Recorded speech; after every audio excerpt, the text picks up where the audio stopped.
Israel के खिलाफ तुर्की की तैयारी और इस्लामिक देशों के साथ सैन्य साझेदारी अगर अंगलाई तो जल्द ही इस्लामिक देशों का अपना नेटो दुनिया के सामने होगा।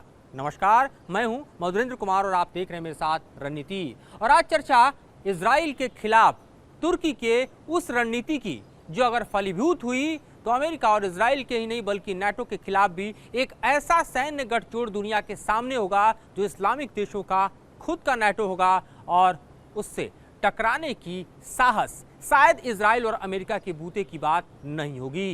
ये तैयारी किसी और ने नहीं बल्कि तुर्की के राष्ट्रपति एर्दोगन ने की है।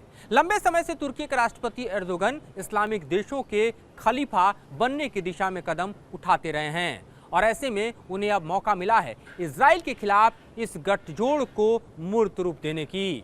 इस वक्त हुए घटनाक्रम पर अगर आप नजर डालें तो इस्तांबुल में इस्लामिक स्कूल के एक सबसे बड़े आयोजन के दौरान इजराइल को टारगेट करते हुए एर्दोगन ने कहा कि आतंकवाद और खास तौर पर इस वक्त देखिए तो इस्लामिक देशों के खिलाफ जो सबसे बड़ा एक तरह से ताकत का केंद्र बना हुआ इजराइल है और उसे निस्तेनाबूद करना इस्लामिक देशों की प्राथमिकता होनी चाहिए।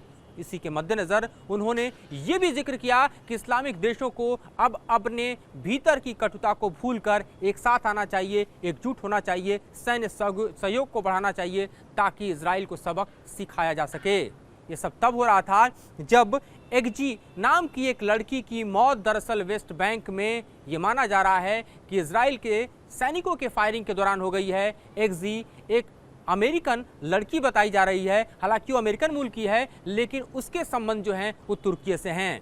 यानी ये तनाव जो कि इजराइल से निकलते हुए वेस्ट बैंक और वहां से बढ़ते हुए अमेरिका और तुर्की की तरफ पसर गया है, उसके बिना पर जिस तरह से तुर्की ने इजराइल के खिलाफ मोर्चा खोला है उसमें सबसे बड़ी बात कि अमेरिका भी ज़्यादा चूचपड़ नहीं कर पा रहा है। वो इसलिए क्योंकि इसके जांच की मांग खुद अमेरिका ने की है। जॉन किर्बी के बयानों में आप देख लीजिए इजराइल को जांच करना पड़ रहा है कि किस तरह से एक्जी की मौत हुई है, क्योंकि वेस्ट बैंक में वो इजराइल के खिलाफ प्रदर्शन में शामिल थी, उस दौरान उसके सर पर गोली मारी गई। लेकिन इससे निकलकर आपको फिर से हम लिए चलते हैं अब इस्लामिक देशों की तैयारी के बीच, जिसमें तैयारी का झंडा इस बार फिर से कोई और नहीं बल्कि आप देखिए तो तुर्की के राष्ट्रपति एर्दोगन ने उठाया है।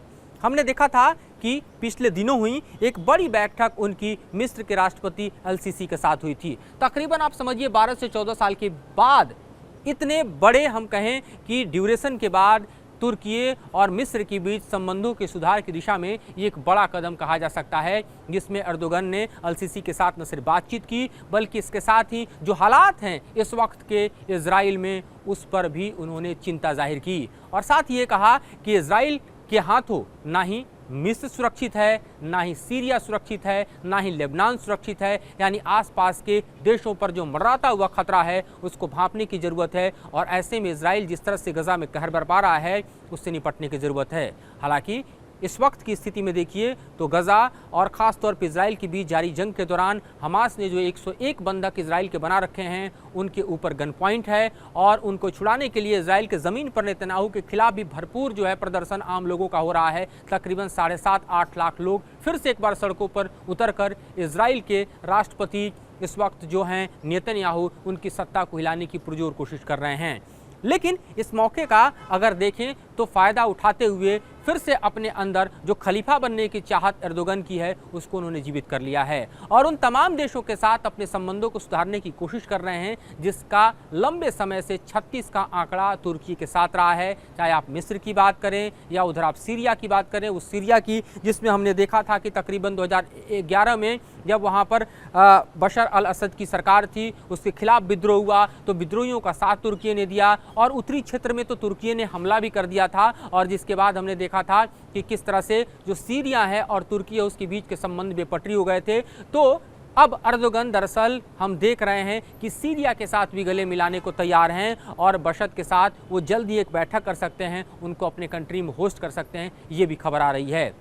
लेकिन तुर्की के संबंध जो हैं वो दरअसल हम देखें तो इस खलीफा बनने की चाहत ने न सिर्फ आप देखिए तो इजिप्ट और इधर सीरिया के साथ ख़राब किए बल्कि हम जानते हैं कि यूएई के साथ भी उसके संबंध खराब हैं, सऊदी के साथ भी संबंध खराब हैं। सऊदी के साथ जो संबंध खराब हुए थे उसका भी इतिहास हम जानते हैं, किस तरह से जो है वो जर्नलिस्ट कमाल खशीदी की मौत हुई थी, उसके बाद जो है तुर्की ने एक स्टैंड लिया था जो सऊदी के खिलाफ था।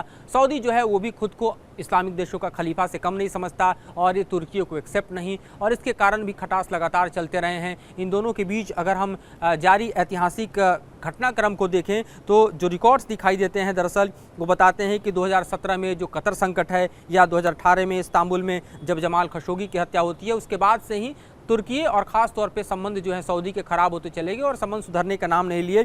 लेकिन वहाँ भी तुर्की अब पहल कर रहा है कि संबंध को सुधारा जाए। वहीं आप समझिए मिस्र के साथ संबंधों को फिर से पुनर्बहाल करने की कोशिश की जा रही है। यूएई की अगर बात करें तो तुर्की और यूएई के बीच भी संबंधों में लगातार खटास रहे हैं। खासकर लीबिया और सीरिया के मामलों में देखा कि खटास रहे हैं।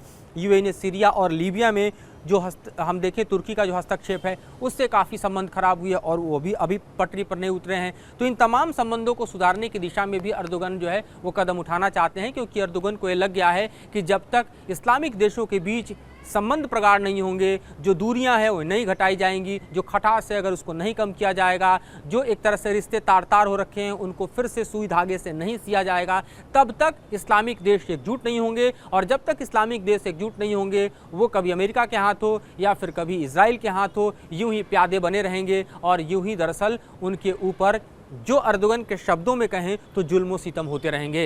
लिहाजा इस पहल का स्वागत हम देख रहे हैं कि कई इस्लामिक देश करते नजर आ रहे हैं, लेकिन सवाल यह है कि क्या सऊदी इसका स्वागत कर पाएगा?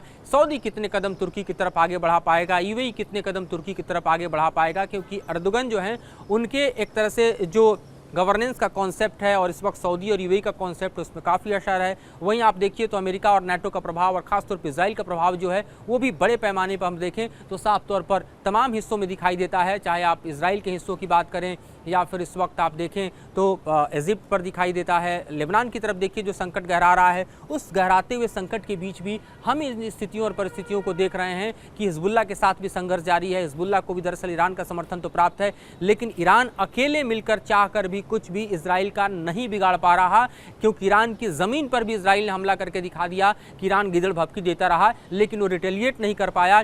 जबकि हमास के सबसे टॉप लीडर हानिया की मौत तेहरान में तब हुई जब वहां पर इजराइल के नवनिर्वाचित राष्ट्रपति शपथ ले रहे थे। इससे बड़ी बेइज्जती ईरान की नहीं हो सकती थी, उसका बदला भी ईरान आज तक नहीं ले पाया इजराइल से। ये भी दुनिया के पटल पर साफ दिखाई दे रहा है। तो एक कमज़ोर ईरान साफ तौर पर देखा जा रहा है। इस बीच तुर्कियों को ये मौका मिला है कि वो अपने को एक्सपेंड करे, इस्लामिक देशों के साथ संबंधों को साधे और फिर से एक बार जो खलीफा बनने का ख्वाब एर्दोगान का उसको पूरा करने की दिशा में कदम बढ़ाए। हम जानते हैं कि जब पाकिस्तान में इमरान खान की सरकार थी उस वक्त एर्दोगान के साथ अच्छे संबंध बने थे। पाकिस्तान और तुर्की ने बेहतर संबंध बनाते हुए एक नया चैलेंज जरूर पेश किया था, एक नया गठजोड़ इस्लामिक देश का बनाया जा रहा था और उस वक्त की स्थिति कुछ और थी। लेकिन पाकिस्तान के पीछे हटने के बाद, पाकिस्तान के अमेरिका के गोद में बैठने के बाद तुर्की का सपना चूर चूर हो गया था। उस सपने को पूरा करने के लिए एक बार फिर से एर्दोगान हम देख रहे हैं कि नई तैयारी के साथ अब इस्लामिक देशों के समक्ष आए हैं। देखना यह है कि उनकी तैयारी कितनी रंग लाती है।